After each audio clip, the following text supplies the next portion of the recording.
This week on the West Block, the woman who first came forward to Global News with allegations of sexual misconduct against former Chief of the Defense Staff, General Jonathan Vance, testifies. Major Kelly Brennan delivered bombshell testimony before a parliamentary committee, saying Vance told her he was untouchable, owned the military police, and he fathered 2 children with me. The Prime Minister says action to address sexual misconduct in the armed forces is coming soon, but not just yet. We take this extraordinarily seriously. We will be making further announcements in the coming weeks. And the growing list of people in the Prime Minister's office who knew about the allegations against Canada's former top soldier. I advised the Chief of Staff to the Prime Minister that I was taking this step, and I then kept her apprised as matters developed.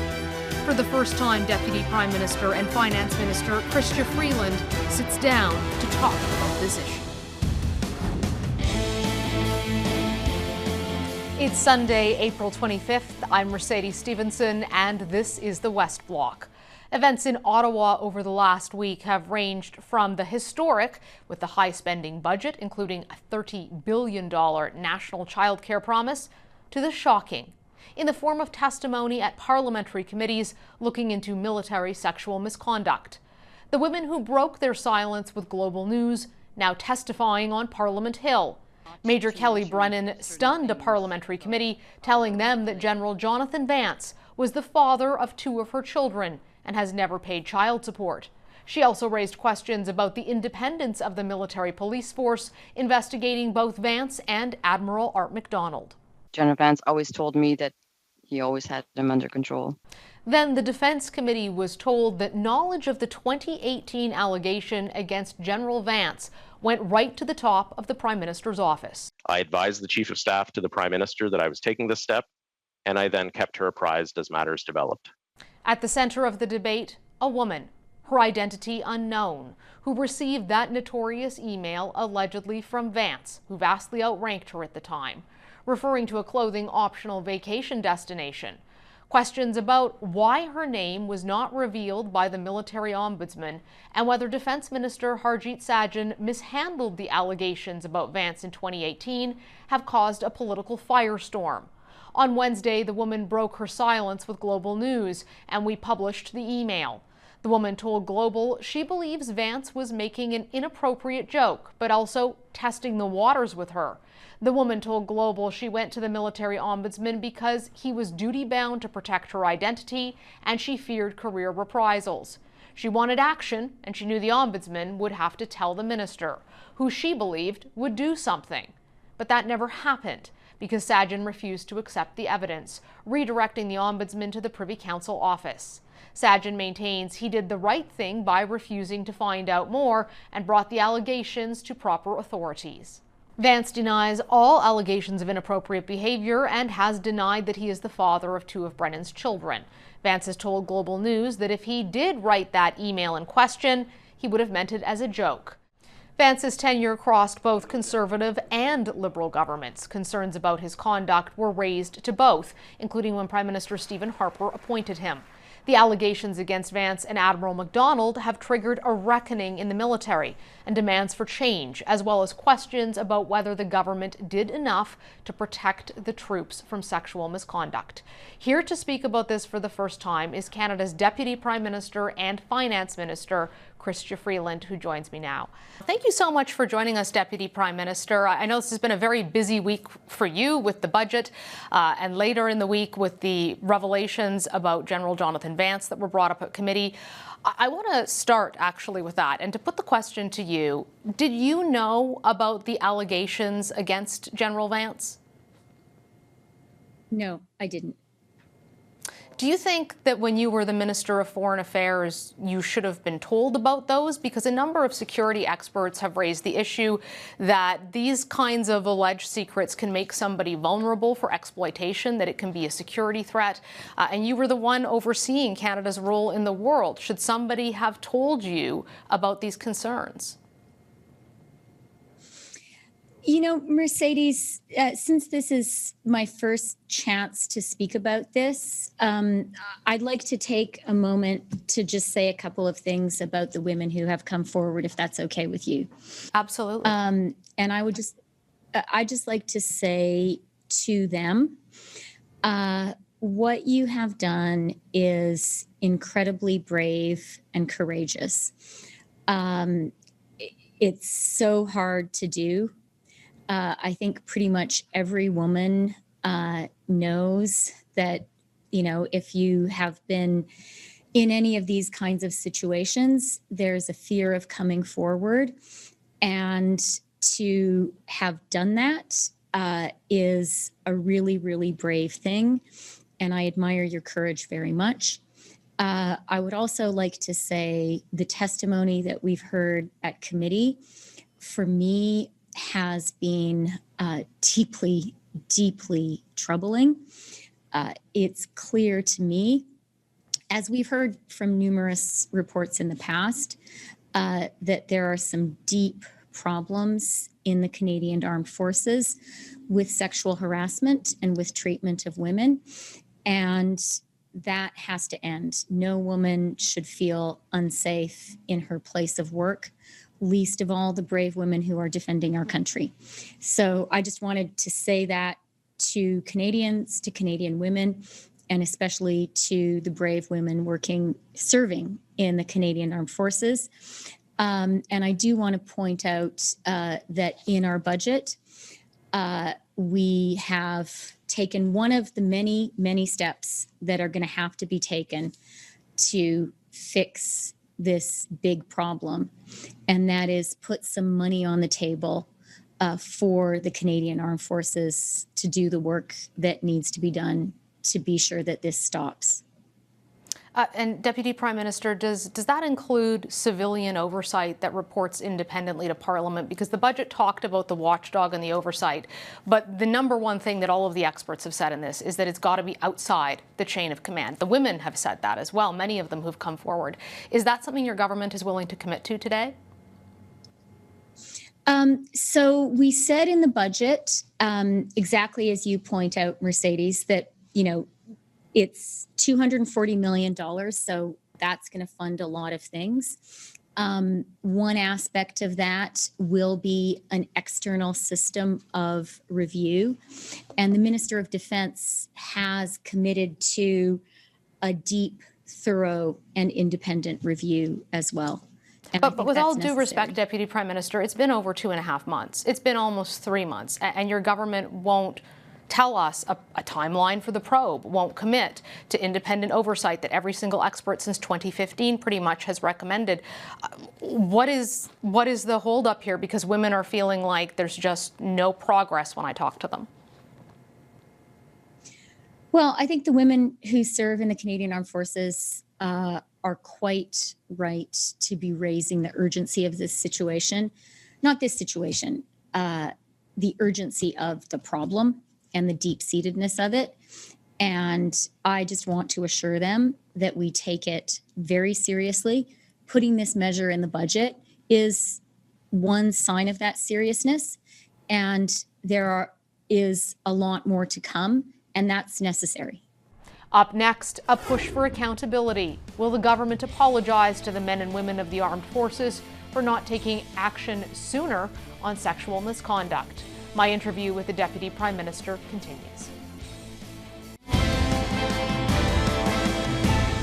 I want to ask you very specifically today, Prime Minister, did you know about any allegations of any concerns of sexual misconduct, regardless of the content, in 2018 or before and when you extended General Vance's term and gave him a raise?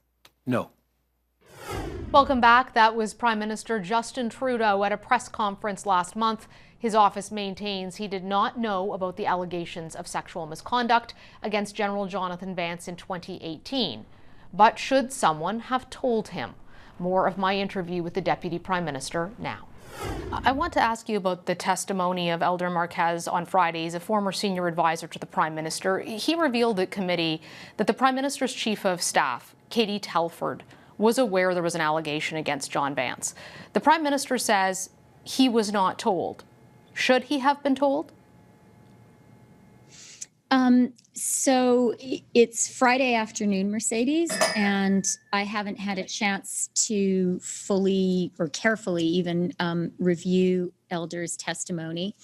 But I do want to say about Katie Telford that as someone who's worked with her, she is a really committed feminist and she walks the walk. She has put in place measures inside our government, inside our caucus, inside our party to root out sexual harassment, to ensure we have safe workplaces.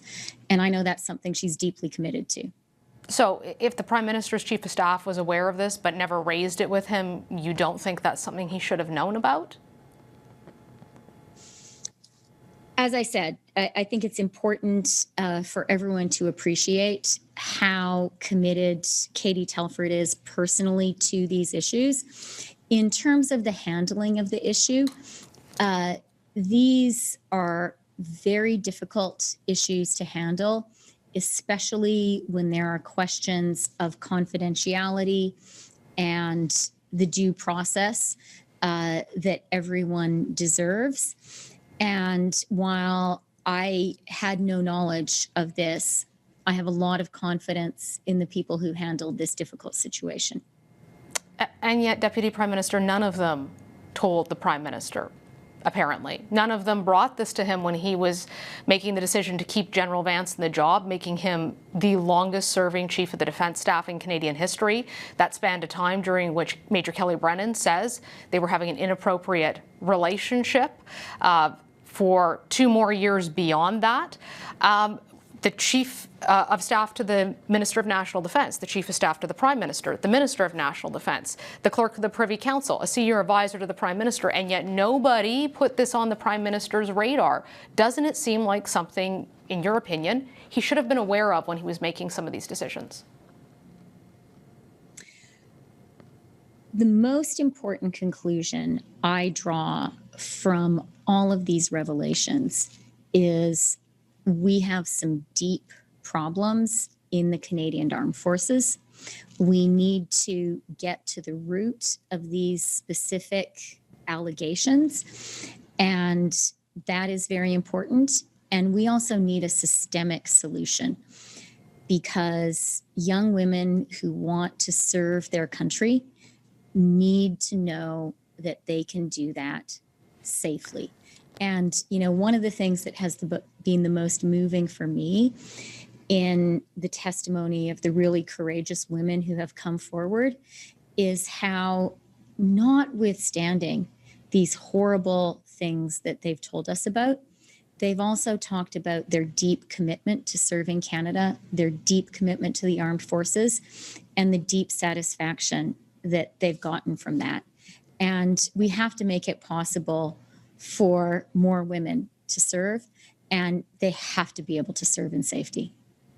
And I understand your government is saying these things, but it seems that when there was an opportunity to take action, action wasn't taken. And in the case of the Minister of National Defence, he refused to look at evidence, and it's an email that we've obtained at Global News. I spoke to the woman who gave this email to the Ombudsman. She felt the email should have been enough. She thought the minister would look at it and take it seriously. This is a government that has talked about being feminist. He refused to even look at that evidence. If that email had been seen, we might be in a very different place today. Do you have confidence in the Minister of National Defence? Yes, I do. I do have confidence in Minister Sajjan. In addition to serving in cabinet with him, the foreign minister and the defense minister work closely together. So I've worked closely with Minister Sajjan, and I can tell you he is deeply, deeply committed to serving Canada. He is deeply committed to diversity and fairness for everyone. He is very supportive of women. And yeah, I have a great deal of confidence in him. Shouldn't he have agreed to at least look at this envelope then and see what was in it, if it was an allegation of sexual misconduct? You know, again, Mercedes, handling these sorts of incidents, especially when there are issues of confidentiality, when there are issues of due process, is always very challenging.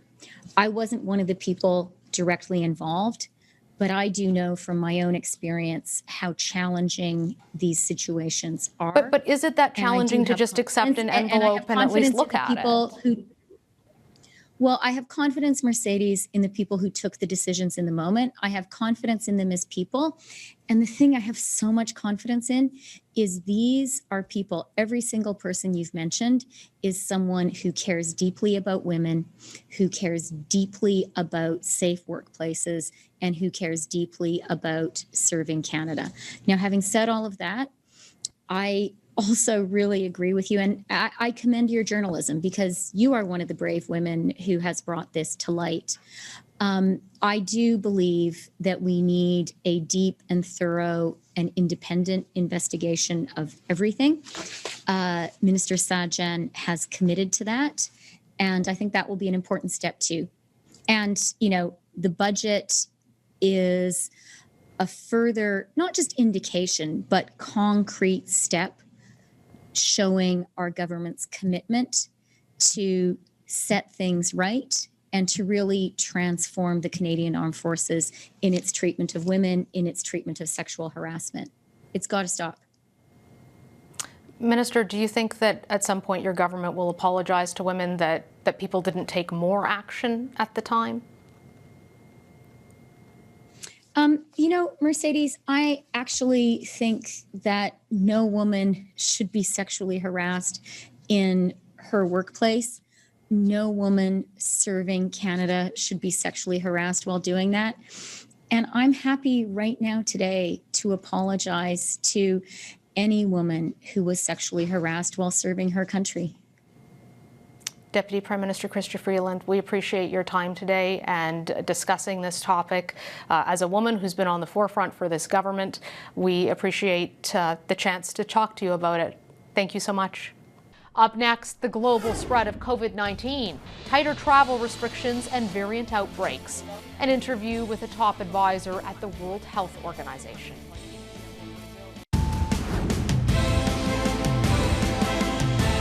Welcome back. The global fight against COVID-19 is far from over. The government is banning all passenger flights from India and Pakistan as COVID-19 variants of concern spread across this country. India is seeing upticks of over 300,000 new cases a day and has one of the lowest vaccination rates in the G20. Canada lags behind some other countries in getting jabs in arms, while we were also in the middle of a deadly third wave here. Joining me now for more on the status of the pandemic internationally is Special Advisor to the Director General of the World Health Organization, Dr. Peter Singer. Dr. Singer, thank you so much for joining us today. We really appreciate you taking the time to be on the show. As we look around the world, it seems to be a very concerning situation when it comes to COVID-19. What is your greatest concern at the WHO right now? What is keeping you up at night? Since the beginning of the pandemic, and Mercedes, thank you for having me. Since the beginning of the pandemic, WHO has fought day and night to end it. And the defining issue really for 2021 is vaccine equity. And when you talk about vaccine equity, is your concern both within countries like Canada, but also countries like India or Brazil, where we're really seeing the variants taking on phenomenal and very frightening traction? Yes, when we say vaccine equity, both within and among countries, but globally, Mercedes, almost 1 billion doses of vaccine have been distributed. 83% of those have gone to high-income countries and upper-middle-income countries. And there's a very, very inequitable distribution. And that means that the pandemic is raging in places, variants are being produced, and none of us is safe. And so it's very important to get vaccines around the world and to combine them, of course, with public health measures in the 1-2 punch to defeat the pandemic. When it comes to that kind of distribution, the Canadian government took a lot of criticism for accepting vaccines out of a program that was designed to provide vaccines to lower income countries. Do you think that that's something the Trudeau government shouldn't have done? The program you're talking about is the ACT Accelerator, the COVAX vaccine pillar, which, by the way, is celebrating its first anniversary this week. It has distributed more than 40 million doses of vaccine around the world. The government of Canada has been a very active and positive participant financially and in terms of its engagement in the COVAX and in the ACT-A, and that's very much appreciated. What do you think about Canada accessing vaccines out of that program, though, if the priority and the major concern is low-income countries who don't have the ability to buy millions of vaccines? I think with vaccine equity, there's really three issues: dollars, doses, and domestic manufacturing. In terms of dollars, Canada's been a very good contributor. There's still a $19 billion shortfall in ACT-A, and that's compared to trillions of dollars of stimulus spending around the world. So that's a great buy. In terms of doses, it's very important actually for countries that have doses to share them.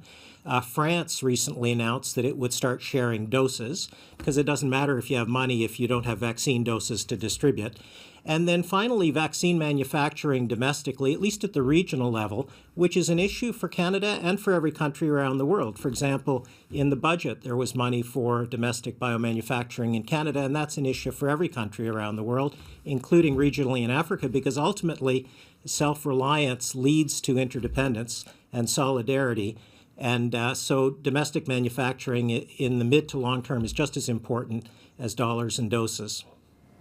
When you look at the situation in Canada, and in particular in Ontario, where I know you used to reside, what is your description when you think about what's going on here? How do you see the situation in Canada? It's the darkness before dawn. There's really no question that the situation in Canada is very tough, and many people are suffering. And this pandemic generally is the worst global public health crisis in 100 years. So it is a period of difficulty, but the dawn is coming. It's very important that hope is on the horizon. The vaccines are rolling out, combined with public health measures, means that this pandemic will end. And so that's the key thing, I think, for people to keep in mind, and for the time being, to make sure they maintain the public health measures, the masking, the physical distancing, avoiding poorly ventilated indoor spaces, and so on. Is it advisable for countries to close their borders until the situation is under control?